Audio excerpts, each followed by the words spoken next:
ନାଗାବଳୀର ପ୍ରଖର ସ୍ରୋତରେ ଫସିଗଲା ଟ୍ରାକ୍ଟର। ଅଳ୍ପକେ ବର୍ତ୍ତିଲେ 2 ଜଣ। ଜୀବନକୁ ବାଜି ଲଗାଇ 2 ଜଣଙ୍କୁ ବଞ୍ଚାଇଲେ ସାହସୀ ଯୁବକ।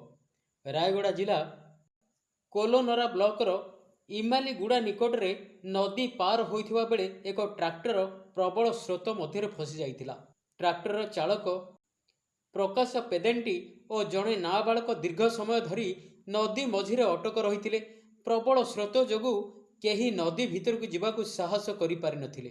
ଏହି ସମୟରେ ଇନ୍ତାଲିଗୁଡ଼ା ଗ୍ରାମର ଜଣେ ସାହସୀ ଯୁବକ ନିଜ ଜୀବନକୁ ବାଜି ଲଗାଇ ନଦୀ ଭିତରକୁ ପଶି ଡ୍ରାଇଭର ଓ ନାବାଳକକୁ ସୁରକ୍ଷିତ ଭାବରେ ଉଦ୍ଧାର କରିଥିଲେ।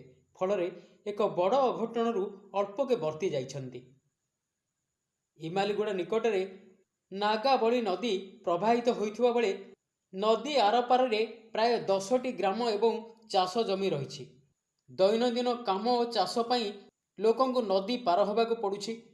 ତେଣୁ ଏହି ସ୍ଥାନରେ ଏକ ଅସ୍ଥାୟୀ ପୋଲ ନିର୍ମାଣ କରାଗଲେ ହଜାର ହଜାର ଲୋକ ଉପକୃତ ହେବ ବୋଲି ଅଞ୍ଚଳବାସୀ ଦାବି କରୁଛନ୍ତି।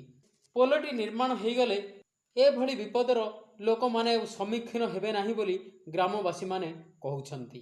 Bureau report Onkar news Odia.